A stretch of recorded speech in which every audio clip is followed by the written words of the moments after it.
What's going on, man? It's your man, C that the Critic here, man. Come to you with another video, and today's a new segment I'm introducing to the channel. Basically, you know, it's a channel, basically a segment talking about a psychological aspect of things, right? Um, it's called basically in the mind of, you know, in the mind, and today the first episode is going to basically be about in the mind of, he's popular.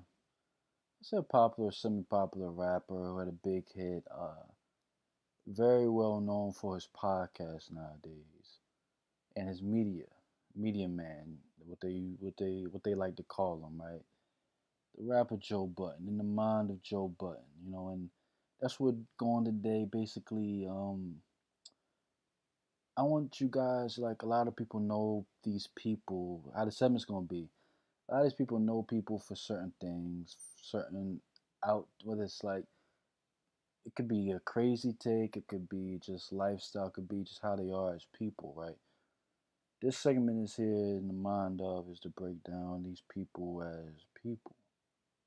I know they do a lot of what people might deem fucked up things and or things that we deem weird or a lot of numerous things, but this is gonna break everything down to why people are the way they are. It's almost like a therapy session. It's like a session, in the mind of Joe Budden, session one. That's what I might call it. So, in the mind of Joe Budden, at the end of the day, like, a lot of people deem him as someone who is a hothead or someone who really doesn't, like, why does he do what he does? You know, a lot of people wonder why does he do what he does. To make it clear, Joe Budden has gotten a lot of heat in the past few days, basically because the wild thing he said about Kawhi Leonard, the Toronto Raptors' dad, right? And it's nothing new. He always does similar things. I don't want to say quite like this, but it's similar things, and people need to know why. I feel like just to break it down, like why he acts out, why he does the things he does, and not saying this is an acting out session, but why he is who he is. I think goes back to basically when you to keep it real, like even when he brings up his upbringing, he always talks about the everyday black struggle, whether it comes to getting whippings when he was younger, this and the third, but a lot has to do when he was in high school when he first got into his drug addiction, right? That from the rip when it comes to drug addiction, like that creates monsters. It creates people the way they are. Like everyone's past and their life experience is the reason why they are the way they are today. That's that. I mean, anybody can tell you that. A therapist, anyone. Your childhood it makes you. That's just a fact, right?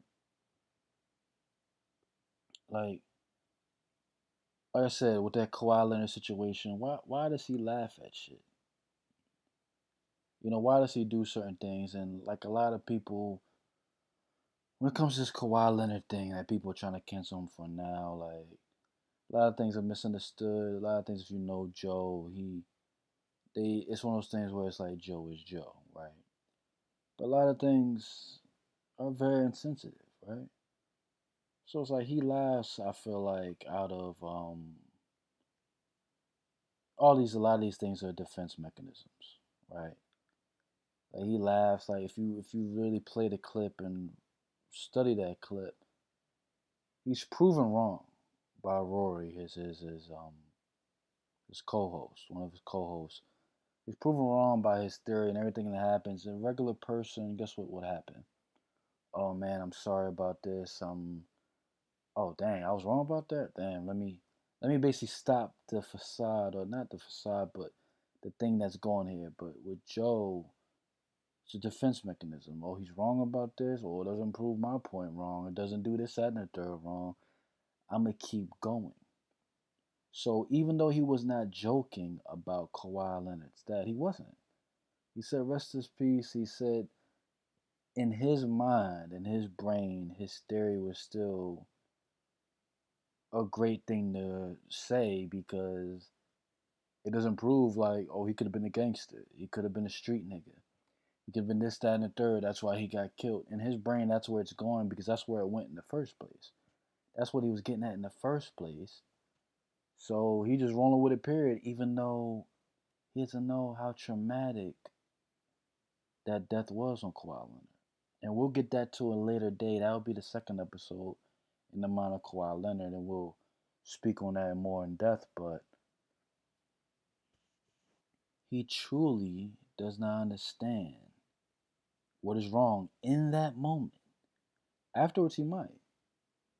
I'm sure he will after all this, but in that moment, he truly does not understand because all he's going with is, oh, it's proven wrong. Oh, I was just at the third. Oh, this happened. Oh, you said, oh, he really got killed, but this and the third. But in his mind, it's all over. Guess what it's about anyway? It's about being a street nigga anyway. It's about these things he already confirmed in his mind. No matter if it's a fact or not. He does not know, but in his mind, it's a fact. So he rolls with it anyway as a defense mechanism. Like, oh well, that doesn't mean nothing. That don't mean shit. He's still a street nigga. He could have got popped. He's dead now. He's not in jail like I thought, but he's dead now. So from the rip, his conscience doesn't think of, oh well, dang, that's a life loss.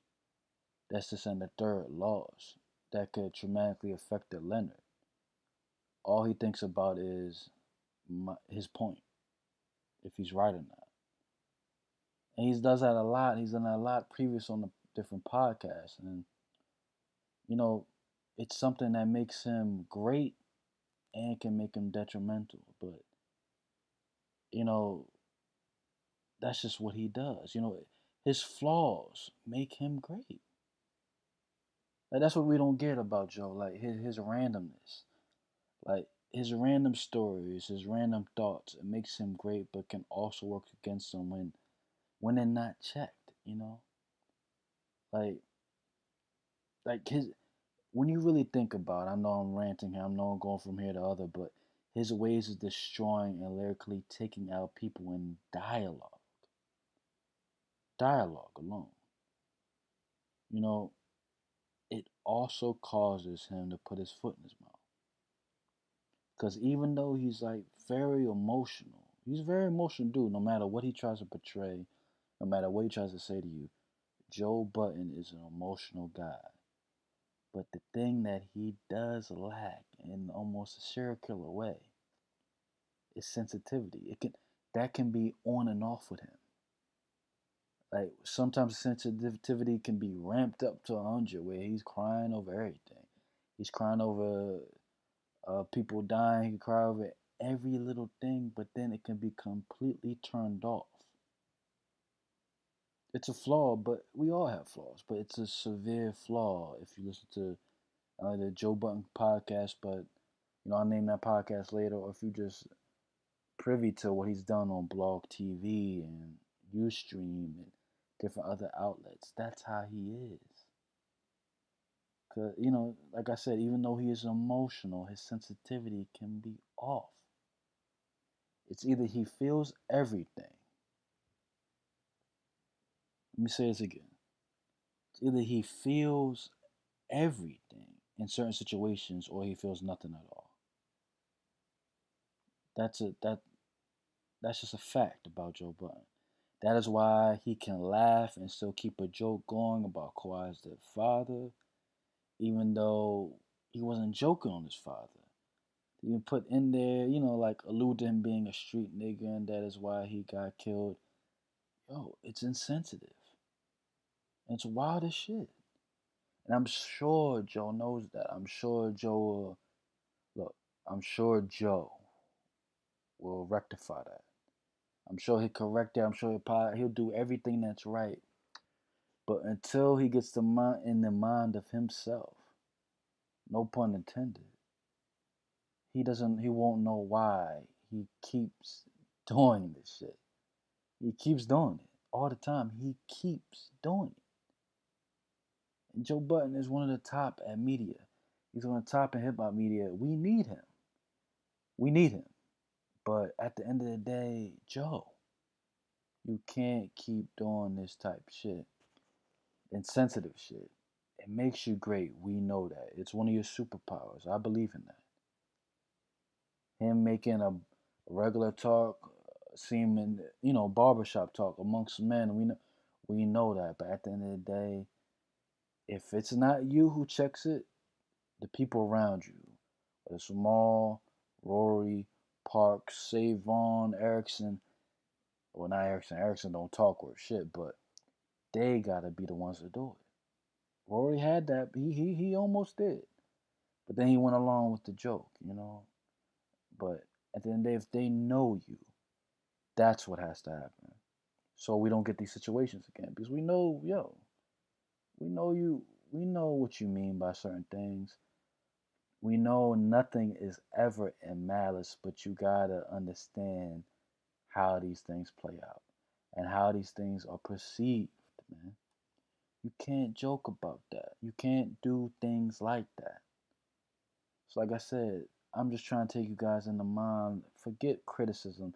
Forget what I feel about it because I know I've been saying it, but this is the mind of Joe Budden. This is in the mind of him. Defense mechanism.